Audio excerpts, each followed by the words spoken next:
for me. I'm excessive. Absolutely.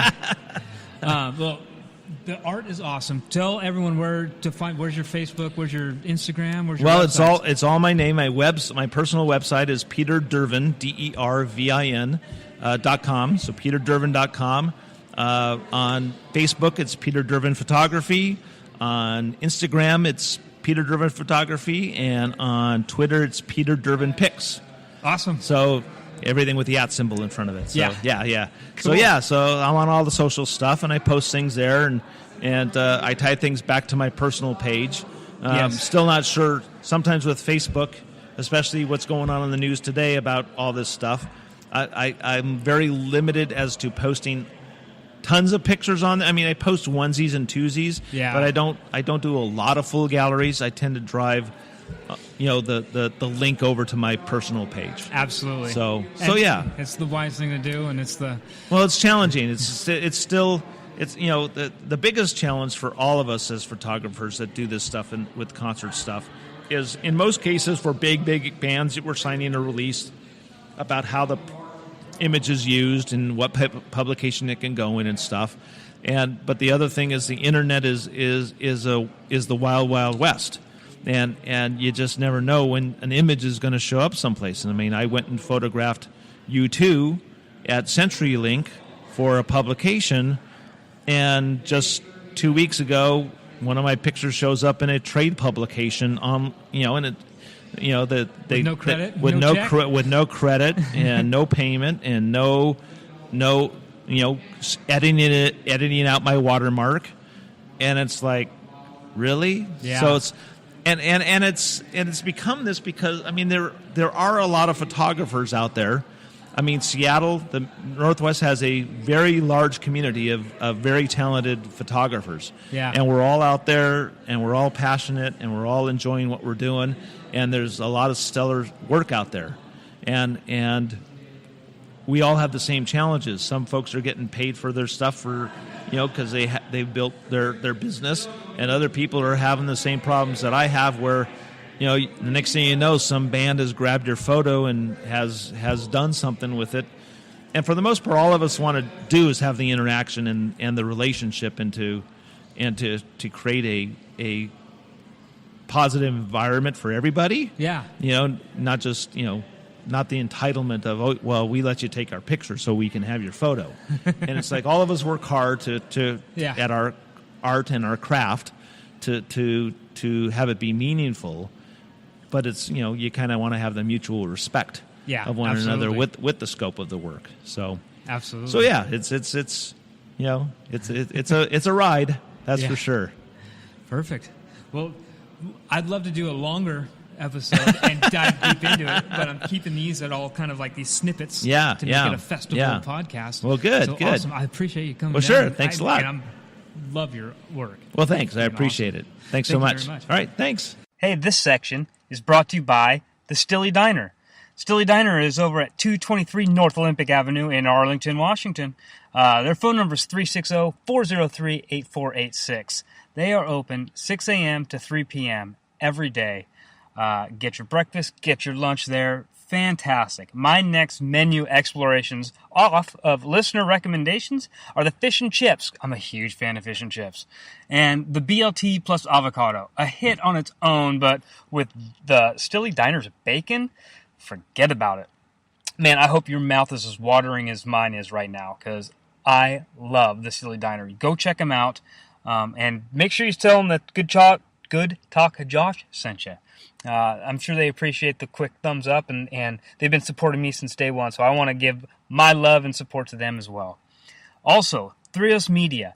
These three guys from Arlington, Oso, are put together this media company, and they help you out with all of your social media platforms. If you're a business and not on Instagram, not on Facebook, you are not getting all the customers out there. A local lumber mill specializing in live edge slabs was able to find a lucrative new customer across the country through a couple of strategic ads and for pennies compared to what it costs to advertise in trade magazines and broadcast media and some of the more mainline, older ways used to advertise a business.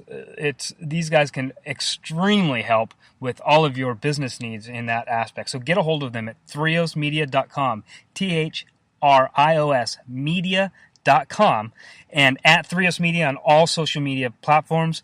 Find out what they can do for you. These guys are awesome. Tattoos? Tattoos. How'd you fall into this? First off, do you have any social media, a website, storefront? Let's plug it, get it out. The shop's name is Tattoo Garden. I'm here in Everett. That's a private studio, so it's just me. Gotcha. Website's tattoogarden.net. Phone number is 425-418-4644.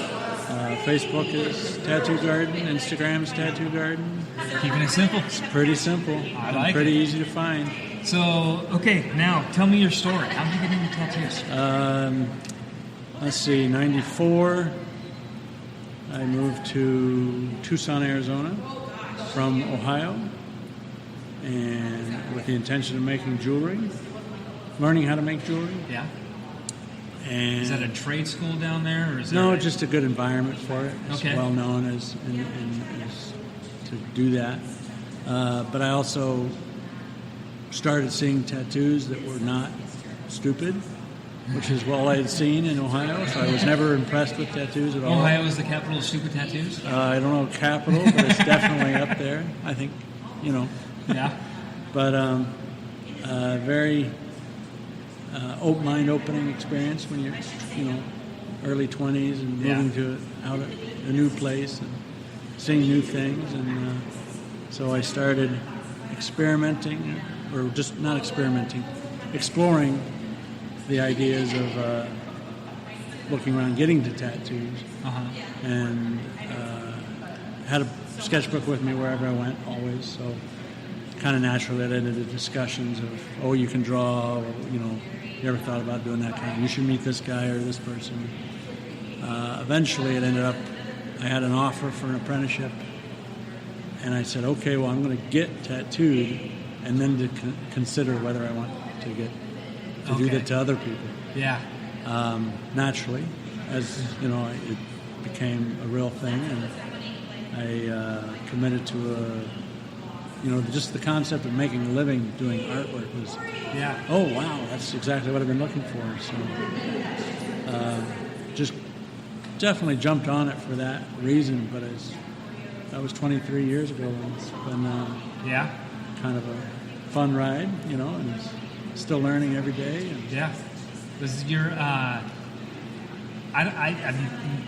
I'm tattooless, but so far, my wife has a few, but one of the things I understand is there's a pretty dynamic relationship in the mentor journeyman kind of relationship. Or do you still keep in touch with your mentor? No, my official mentor passed away. I don't even actually know how. It was a very commercial environment. It was a very old school kind of apprenticeship. It was definitely not a touchy-feely thing at that time. I mean, back, they thought they were still under the impression it was the Wild West, and they were used to kind of an environment where we used to firebomb each other's shops. And gotcha. So it wasn't quite as friendly as it is now. Yeah. But my main mentor, like I said, passed away after I had lost touch with him. Okay. And his wife at the time, an ex-wife, is in another country now. So gotcha. Very rarely speak to her. So what are your what's your specialty? Is there something you prefer to do? I don't know what your podcast is rated, but I just do kick-ass tattoos. Perfect. Everyone is marked with explicit, so anything you want to throw out there enough. is out there. Yeah, fair enough. Just kick-ass tattoos. Kick-ass tattoos. I do a lot of cover-ups. Somebody who's been in the business for a long time, it's just kind of progressed to 40% of my work is cleaning up bad tattoos. Yeah. And That 18-year-old that got the cherries on their hip is... Well, yeah. I mean, there's a lot of bad decision-making, but there's also a lot of poor work being done on a daily basis. I mean, the popularity comes at a cost. Yeah. And it's very easy to do tattoos. It's very hard to do good tattoos. Yeah. And it's very hard to know the difference when you're first getting into looking to get tattooed as a consumer. Gotcha. So it's definitely it's still a buyer beware industry, and nobody will tell you that. And everybody's peddling their goods. So everyone's going to sell you the tattoo, and then you just got to deal with it when it's done. Yeah. So I think I have a reputation for talking way too much before I tattoo people. Yeah. Which my clients obviously enjoy, and if it's not for you, it's you're not my client. Yeah, if you want to treat me like a tool, then catch me sometime when I'm in the mood for that. But yeah, I'm not usually don't have the time for that. So, tell me about your most challenging cover-up. Well, right now I have I'm in the middle of a young man in his early 30s, I think. He has an existing sleeve of nice work, actually, that he's just doesn't feel represents him anymore. So we're covering it up with an entirely different sleeve. Oh, wow. Which is very, very challenging. Very challenging and a lot of time, right? A lot of time, and because it's not a linear, like another layer of paint. It's camouflage is 3 or 4 times as hard and as time consuming as doing the first one. So yeah, so he's decided we're doing a very abstract geometrical thing, and it's it's a lot of fun, and we're still early in the process, so it looks pretty rough right now. Yeah, but he's a pretty good guy. He's rolling with me, and we talk about things as often as necessary to keep the faith. Yeah. But I'm pretty excited about how it's turning out because I have the vision, Yeah.